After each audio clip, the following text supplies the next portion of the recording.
Operação Toy Story. Brasileiros que vivem nos Estados Unidos são indiciados por tráfico internacional de armas. Crise na fronteira. Médicos legistas do Texas denunciam que IMLs estão lotados de imigrantes mortos. Saúde mental dos latinos. Pesquisa mostra que em 10 anos, suicídio entre essa parcela da população nos Estados Unidos disparou 70%. Seria o fim da pandemia? A OMS anuncia que o número de casos e mortes por Covid-19 caíram no mundo. E você já ouviu falar no Quiet Quitting? É o apelido para quem não pede demissão, mas relaxa nas obrigações do trabalho. Mas isso eu acho uma coisa meio imoral, você trabalhar, aliás, não trabalhar e ganhar.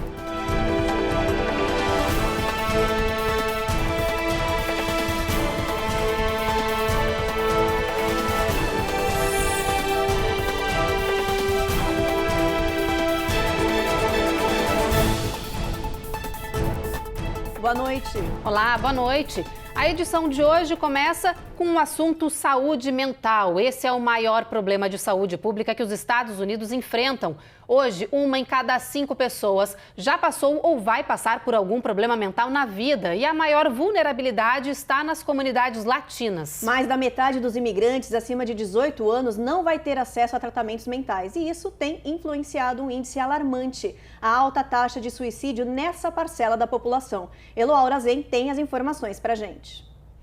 Problemas de saúde mental são cada vez mais discutidos na sociedade americana, mas essa conversa tem que contemplar a todos. Uma pesquisa conduzida pela Universidade do Novo México mostrou que é preocupante o aumento da taxa de suicídio entre a população latina nos Estados Unidos.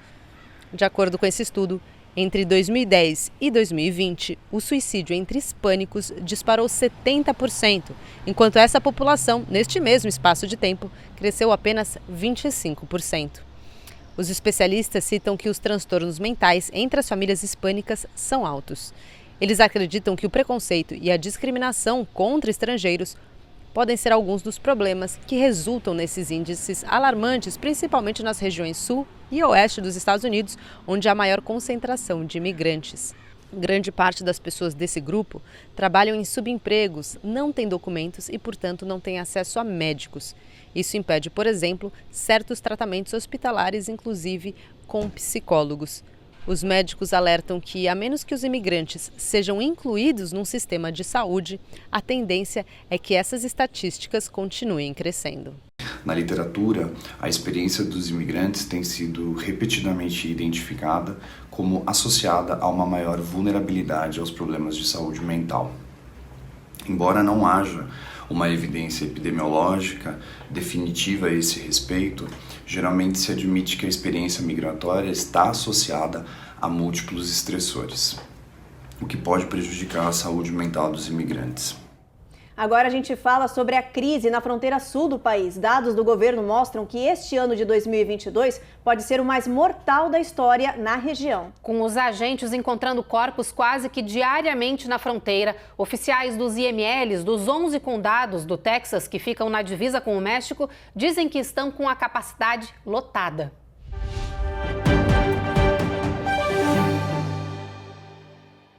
Este mexicano de 22 anos entrou no Texas na semana passada e não resistiu à travessia traiçoeira. Ele ficou andando perdido por 3 dias sem comida e água, diz a legista-chefe do estado. A história trágica desse homem está longe de ser a única. Só neste IML existem outros 260 corpos de imigrantes. A maioria dos casos é de afogamento ou hipotermia. I'm seeing an extreme increase in the number of border crossing deaths compared to other years. A doutora garante que este ano caminha para ser o mais mortal da história para os migrantes que tentam entrar ilegalmente aqui no país. Hoje, os 11 condados que fazem fronteira com o México estão com capacidade esgotada. A situação é tão grave que o governo teve que pedir que as funerárias da região armazenem alguns corpos, enquanto outros, que já estão há muito tempo aguardando reconhecimento, estão sendo enterrados como imigrantes não identificados. O número de imigrantes cruzando a fronteira segue aumentando. Desde outubro do ano passado até agora, já são mais de 2 milhões de pessoas apreendidas depois de chegar ilegalmente nos Estados Unidos.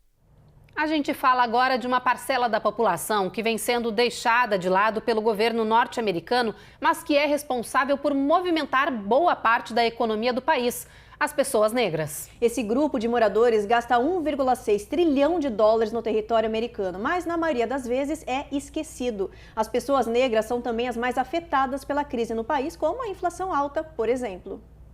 A inflação galopante nos Estados Unidos atingiu o bolso de 55% dos negros, 48% dos adultos latinos e apenas 38% dos brancos. São inúmeras as pesquisas que mostram que os negros perdem em renda, riqueza, poupança e propriedade se comparados com os brancos. Apesar dos dados negativos, são os negros responsáveis por movimentar parte da economia americana no país. Eles gastam 1,6 trilhão de dólares, mas pesquisas populares apontam que eles se sentem ignorados e abandonados pelo governo. Como uma mulher negra de classe média, não vejo um impulso para a comunidade econômica negra realmente explodir, diz Brianna Membres. O desemprego entre os negros é 2 vezes maior que a média nacional. A saída para milhares de afro-americanos está em abrir seu próprio negócio. Eles se reuniram em Atlanta para um evento chamado Invest Fest, sobre educação em investimentos e negócios, para aprender como se tornarem independentes. Este homem explica que a comunidade negra tem um canal pré-existente para a prisão, mas não tem um canal pré-existente para a riqueza, e isso precisa mudar. The black community has a pre-existing pipeline to prison, but we don't have a pre-existing pipeline to wealth. Depois dos movimentos por direitos civis, agora eles querem criar um movimento pela revolução financeira negra. Rasha Bayo, um dos criadores da Earn Your Leisure, plataforma de conteúdo para negros e um dos melhores podcasts de negócios americanos, diz que é preciso ensinar os negros a construir sua empresa, seu capital de risco e emergir no mundo dos negócios para então forçar as autoridades a olhar para a comunidade negra. Centenas de pessoas participaram do evento, que contou com a presença de estrelas de cinema, TV e produtores negros. Isso se deve justamente a essa hierarquização sistêmica e histórica dos Estados Unidos, onde o mercado perde, né? O investimento no mercado negro, né, das pessoas negras americanas, é um jogo de ganha-ganha. Quem ganha é a sociedade americana, porque o potencial de lucro é de 300 bilhões de dólares por ano. Então, suprir as necessidades da comunidade negra é tão lucrativo para a comunidade negra como também para os investidores. Essa é uma questão de abrir os olhos e entrar nesse mercado mesmo. Obrigada.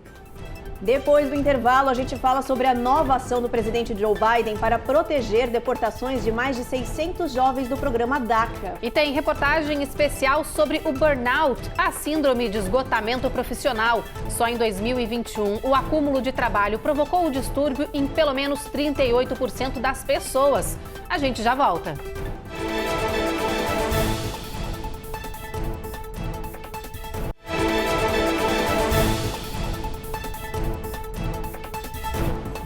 Agora a gente fala do DACA. O presidente Joe Biden anunciou algumas medidas para fortalecer esse programa que foi criado pelo ex-presidente Barack Obama. A ideia é proteger da deportação cerca de 600 mil jovens inscritos no programa, que chegaram aqui no país quando crianças, acompanhando os pais. O programa DACA permite que determinados imigrantes indocumentados trazidos para os Estados Unidos quando crianças permaneçam e trabalhem no país. Ao longo dos últimos anos, a ação já protegeu a deportação de mais de 800 mil desses jovens, conhecidos como sonhadores. Mas o programa está ameaçado por pressão do Partido Republicano, que tenta bloquear o projeto de lei que fornece um caminho de cidadania para esses jovens imigrantes.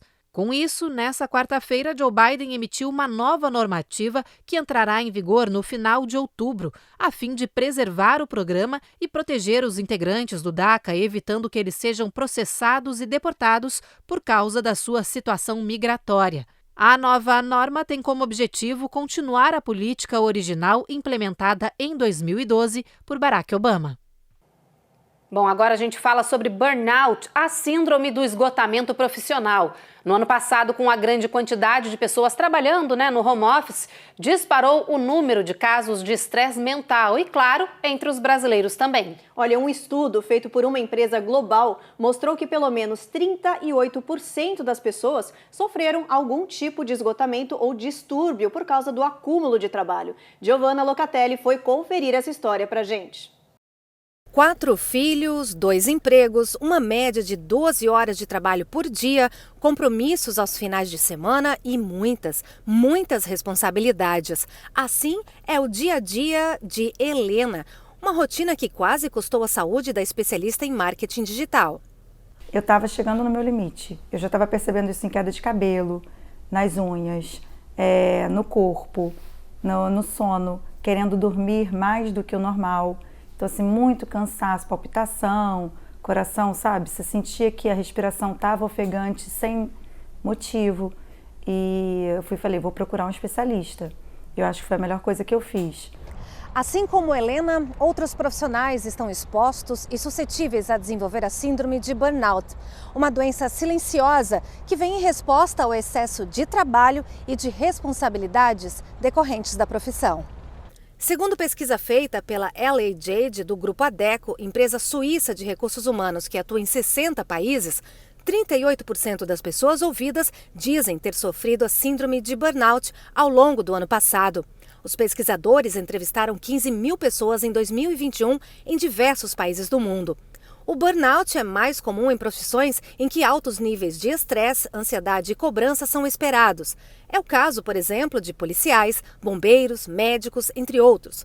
Segundo especialistas, os efeitos da síndrome de burnout interferem em várias áreas da vida, com prejuízos pessoais e profissionais. Os sintomas podem ser físicos, psíquicos ou emocionais. Alguns deles são cansaço mental e físico, dores musculares, distúrbios respiratórios, insônia, dificuldade de concentração, perda de apetite, irritabilidade, falta de memória, dores de cabeça, pressão alta, tristeza excessiva, entre outros. O diagnóstico é feito através de uma avaliação com psicólogo ou psiquiatra, com base nos relatos do paciente.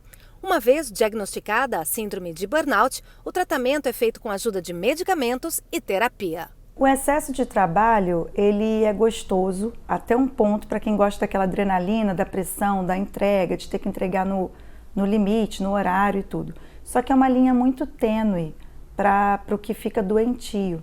A gente tem sim sido cobrado cada vez mais, a gente tem tido prazos mais apertados, a gente tem exagerado muito nas horas, na quantidade de horas de trabalho, A gente tem sido cobrado, a competição também, Às vezes a falta também de oferta de emprego faz a gente entrar nessa loucura de querer estar sempre se mostrando, de querer estar sempre trazendo, mostrando que a gente é muito capaz. E isso vai trazendo muito um exagero e essa balança ela vai ficando cada vez mais desequilibrada, onde a gente traz o trabalho como grande prioridade da nossa vida, mas esquece que tem que haver um equilíbrio. A gente precisa também ter o descanso, ter o lazer, ter momentos aí prazerosos, ter algumas pausas durante o dia e trazendo esse relacionamento. Então, quem vai sofrer de síndrome do burnout provavelmente está fazendo isso, esse exagero, não só no trabalho, mas na vida como um todo. E está trazendo o trabalho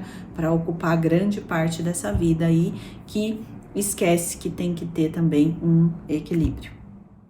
E já que a gente está falando de excesso de trabalho, esgotamento, você já ouviu falar do quiet quitting? É um apelido aí que deram para quem relaxou nas suas obrigações no trabalho e simplesmente faz o mínimo possível. Ou seja, é como se você estivesse desistindo do trabalho, mas de uma forma silenciosa, discreta e sem realmente pedir demissão. Esse comportamento virou modinha aqui nos Estados Unidos em algumas empresas. Olha só. Isso significa o fim da dedicação exclusiva ao trabalho. O quiet quitting faz você chegar e sair no horário contratado, fazer o mínimo do exigido do trabalho e simplesmente não se preocupar. O único compromisso é com você mesmo. Resultado, sobra mais tempo para a família, amigos, passeios e diversão. Mas se por um lado isso garante mais liberdade pessoal e menos estresse, por outro, o quiet quitting compromete sua carreira. Especialistas Cientistas alertam que essa tendência que virou modinha aqui nos Estados Unidos entre a geração Z pode abalar seu lado profissional. Tudo vai depender do que você planeja para o seu futuro. Várias pessoas postaram vídeos explicativos nas redes sociais sobre o Quiet Quitting. As imagens já tiveram mais de 8 milhões de visualizações. Os vídeos ensinam a pessoa a explorar variadas formas de trabalho até encontrar uma que a prioridade seja você mesmo. Em todos os vídeos, a justificativa é a mesma. O trabalho em home office se tornou muito desgastante, sem limite de horários e sem reconhecimento profissional. Os vídeos chamaram de hora de virada, quando você coloca limites no abuso profissional e protege a saúde mental e física de ambientes tóxicos. A tendência dividiu opiniões na internet e na vida real. E você, adotaria o Quiet Quitting? Isso é coisa de... Isso aí veio de Brasília, isso é funcionários fantasma que não estão importando nos Estados Unidos. Não, aqui é um país que todo mundo, se você quiser fazer dinheiro, você trabalha. E se você também não quiser fazer dinheiro, você fica em casa, mas isso eu acho uma coisa meio imoral, você trabalhar, aliás, não trabalhar e ganhar. Eu acho que não, isso é meio coisa para quem não tem nada para fazer mesmo. Malandro, as coisas de malandro. Depois do intervalo, a gente fala sobre o anúncio da Organização Mundial da Saúde, que pode indicar que o mundo está a caminho do fim da pandemia de Covid-19. E se você tem algum tipo de alergia alimentar, atenção! Cientistas acreditam terem descoberto um jeito de combater esse problema. Já já a gente te explica como. Até já!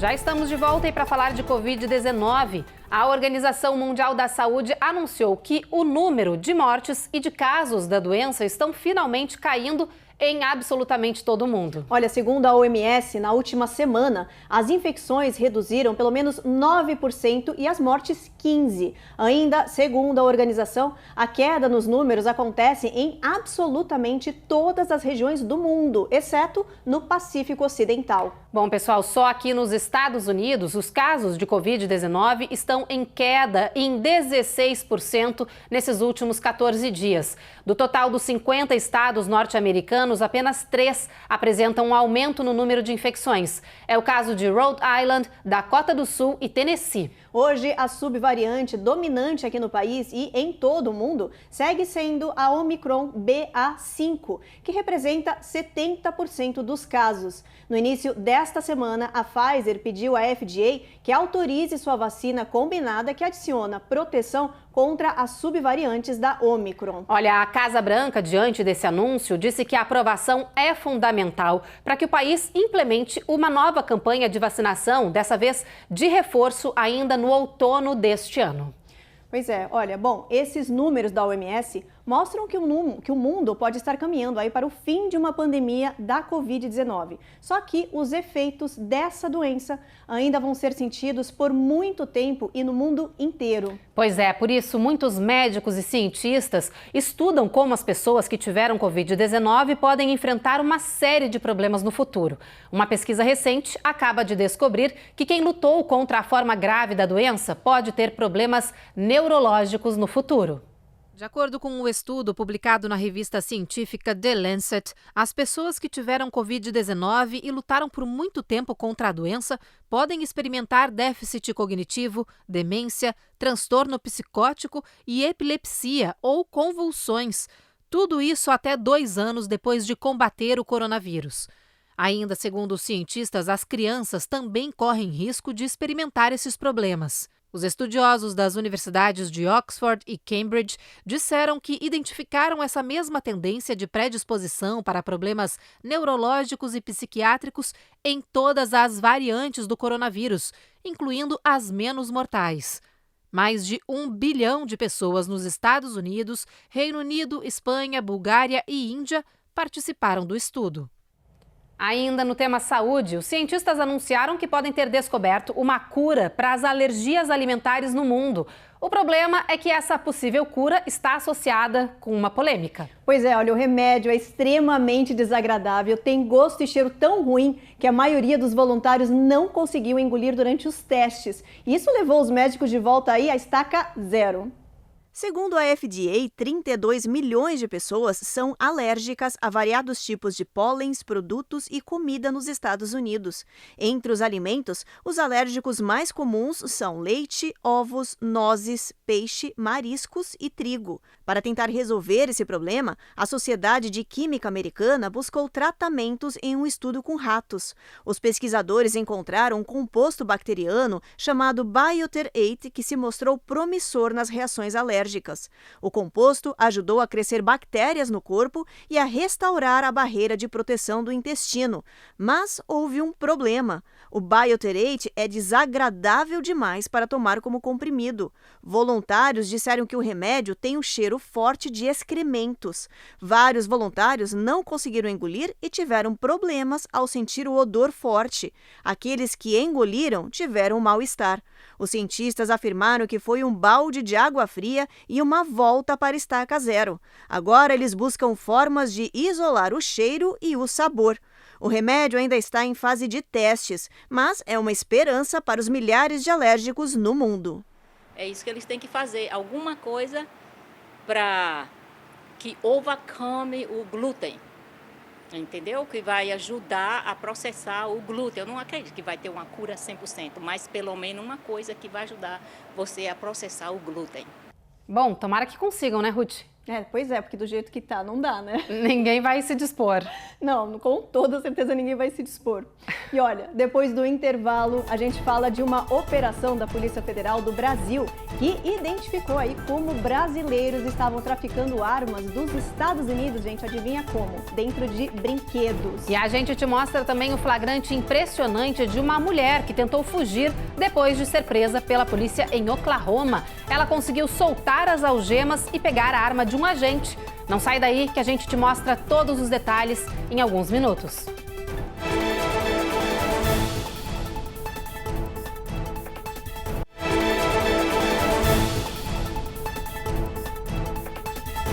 Já voltamos e com a informação de que a Polícia Federal do Brasil deflagrou hoje a Operação Toy Story, depois de identificar que brasileiros estavam traficando armas dos Estados Unidos embaladas em brinquedos. Foram cumpridos 3 mandados de busca e apreensão em Palmas e 2 brasileiros que vivem aqui nos Estados Unidos e que fariam parte desse esquema foram interrogados. Segundo a investigação, os armamentos eram exportados daqui dos Estados Unidos dentro de brinquedos, kits de ferramentas e embalagens de suplementos, tudo para tentar despistar a polícia. As investigações sobre o caso começaram em janeiro deste ano por meio de uma cooperação internacional e com o apoio da Embaixada dos Estados Unidos no Brasil. O destino dessas armas todas, segundo a PF, seria a venda ilegal para colecionadores e atiradores desportivos. Os contrabandistas devem ser indiciados por associação criminosa, contrabando e tráfico internacional. Olha, se condenados, eles podem pegar até 24 anos de prisão. Ainda não há informação se os brasileiros que vivem aqui nos Estados Unidos e contrabandeavam esses armamentos para o Brasil também serão julgados em território americano.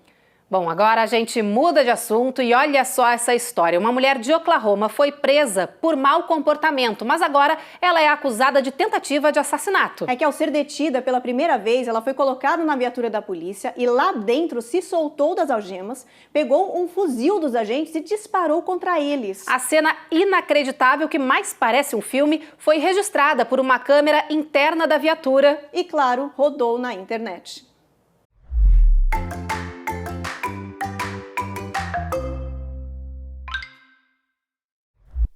Detida no banco traseiro da viatura, Rachel Clay, de 36 anos, tenta soltar as algemas, o que consegue rapidamente.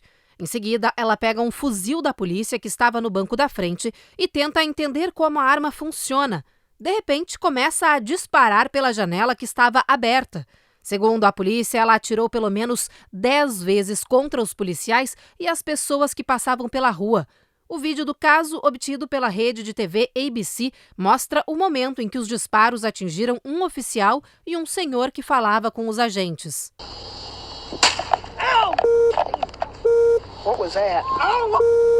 O Departamento de Polícia de Oklahoma informou que a mulher ficou com a arma ameaçando os agentes por cerca de 3 horas, enquanto eles se abrigavam atrás de um carro.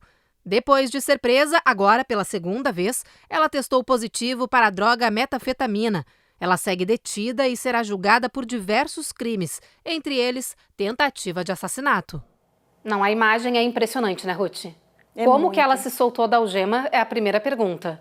Não, é impressionante mesmo. É a pergunta que a gente fica com isso na cabeça o tempo todo. Como ela se soltou, como tinha uma arma dentro do carro, como os policiais deixaram isso acontecer? Várias perguntas sucessivas. Não, ficou 3 horas e meia depois ameaçando a polícia, as pessoas na rua, um caos. Podia ter matado alguém de verdade, imagina. Horrível, horrível. Bom, pessoal, depois desse assunto, vamos dar uma respirada? Vamos para a previsão do tempo, Ruth? Vamos ver como é que vai ficar o clima no país amanhã? A gente começa por Boston, com tempo encoberto. Em New York, máxima de 88 e mínima de 72 em Washington. Na Flórida, tempo também encoberto em Orlando e Miami. Miami, máxima de 91. No Texas, em Dallas, também sol entre nuvens, máxima não passa de 90. Mesma coisa em Houston. Em Seattle, aí em Washington, tempo encoberto, sol entre nuvens, mínima de 57, máxima de 73 graus Fahrenheit. São Francisco, sol entre nuvens também, mínima de 58. Sol em Los Angeles, máxima de 84. E Las Vegas voltou para os 3 dígitos, vem calor de novo aí, 100 graus Fahrenheit. Pelo menos esse tempo, enquanto o verão tá aí, vai ser assim, oscilando e batendo os 3 dígitos. Bom, tem que tomar água, né? Muito calor, né? Muito calor. Bebam água, gente.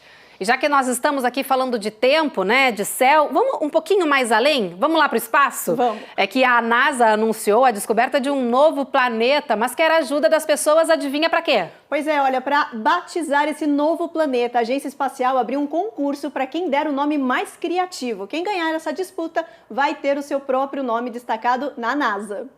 O novo planeta, numa galáxia vizinha, foi descoberto pelo telescópio James Webb, que foi lançado no ano passado. A União Astronômica Internacional, responsável por nomear esses objetos celestiais, resolveu envolver a população nessa descoberta e lançou um concurso online. São esperados milhares de centenas de sugestões. A NASA alertou que não vale nome pessoal, nome do seu animal de estimação ou algum nome religioso ou militar. As pessoas podem enviar as sugestões até o dia 11 de novembro. Depois disso, a NASA e a União Astronômica vão analisar os nomes e escolher o vencedor. O nome escolhido só será divulgado em março do ano que vem. O ganhador vai receber uma mensagem por e-mail, um certificado e terá o nome pessoal registrado na Agência Espacial. Para se inscrever, basta entrar no site da NASA e procurar por Name ExoWorld. Boa sorte! Os princípios e os valores que eu tenho são muito diferentes desse mundo. Então, eu me acho, às vezes, fora desse mundo. Então, eu lembro quando eu era criança, uma pessoa quando estava voando muito, ela dizia assim, você é o quê? Eu sou Joe. Mas por que Joe? Então, o nome do planeta seria Joe. Porque eu sou de outro mundo, entende? Assim, a ligação. Então, o nome que eu daria seria Joe, de outro mundo, na qual eu faço parte. É isso aí, vamos ver qual nome vai ganhar, né, Ruth? Vamos ver, vamos fazer apostas aí. Eu já estive pensando em um monte de nome aqui, mas nenhum é criativo o suficiente, acho que para ganhar essa disputa aí. Não, viu? a gente pensa num criativo, mas é muito abrasileirado, não vai funcionar depois pro americano, né? Ficar falando não vai dar certo. Por isso que não vai ganhar. Não a gente tem que mudar o mindset aqui para pensar em nomes americanizados. Americanizados, boa, vou abrir um dicionário e vou procurar lá. Bom, pessoal, vocês ficam aí pensando num nome, depois escrevam pra gente, de repente a gente bota lá no concurso, já pensou? Podemos? Por que não? Exatamente. Sabe? Vamos fazer torcida, ó. Enquanto isso, a gente encerra o nosso programa de hoje. A gente volta a esperar vocês de novo amanhã, às 7h30 da noite. Você já sabe, a gente chega sempre depois do Cidade Alerta e você fica agora então com a 3ª temporada da série Reis. Boa noite. Boa noite.